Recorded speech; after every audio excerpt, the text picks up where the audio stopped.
Hey guys, Ridiculous Badger coming at you from Planet 880. Let's talk about anniversary event. We know that anniversary event is coming, not just because we know that the game's anniversary is coming, but also you could tell in the weeks leading up to an event, a big event where you could get a pack that has multiple that has a better ratio of unlimited crystals than normal.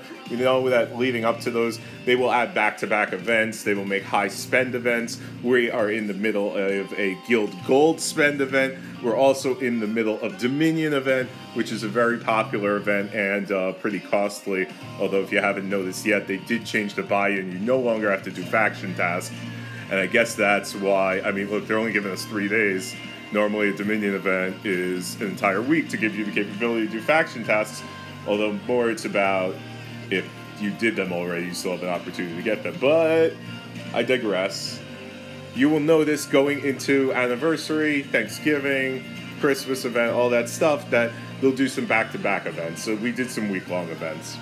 Last year, I believe it was the introduction of Ether coins because the developers added the celebration chest feature where you can buy with these tokens a number of special little packages. Like it would have some resources, had some gold to it, and it was worth it. I mean, it was great. It's the best return on an event that there is in the game is when you get access to those celebration packs. Dollar for dollar, though, they gave you more Ether coins in the $20 value pack than the $100 pack. So let's take a look at the difference between that $20 pack that was last year and the $100 pack that was last year. So you were able to what am I talking about? So the $100 pack had Ether coins in it, and you would exchange these Ether coins for celebration chests. So it then becomes easy to just take a look at the amount of dollars, convert it into the $20 packs, and figure out how many Ether coins you would get had you spent $100 on the pack. And then we could see what those Ether coins would get you and basically make a determination. Which one was more cost effective? Was it getting the $100 pack or was it getting 5 $20 packs, which would equal up to 100? So on the left, I've got what your payout was for the $100 pack.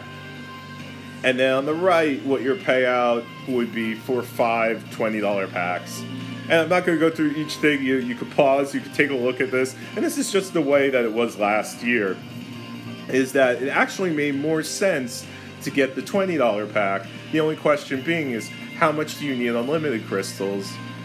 Or hyperspace crystals, say, because neither of those were in the $20 pack. I mean, hyperspace crystals were a thing back then, but no unlimited crystals were in the $20 pack. So while the difference is about 130k in gold, you can see at the bottom of the screen there, I've got what your totals would be. Although just keep in mind that I am calculating everything at BOGO event value, so the resources, calculating that based on how much it would cost you for a BOGO, because to me, that's when you buy resources.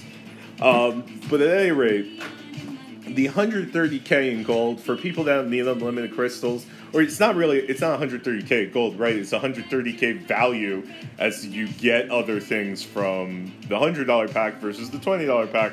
But unless you need those unlimited crystals, it basically made sense to go for the $20 pack.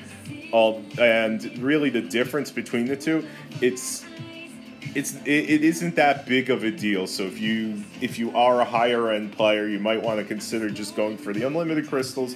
But it's generally a good long-term move to go for the cheaper packs, and you might get a mix of them, whatever works for you.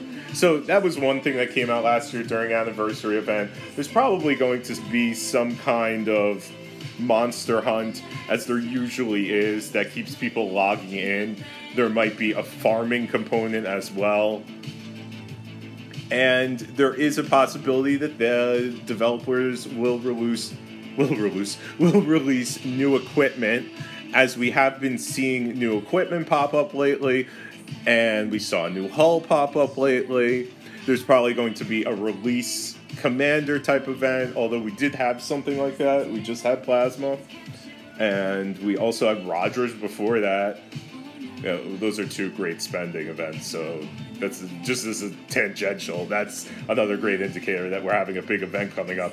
Those release 10 com events are big, especially on hugely popular comms like Rogers and Plasma.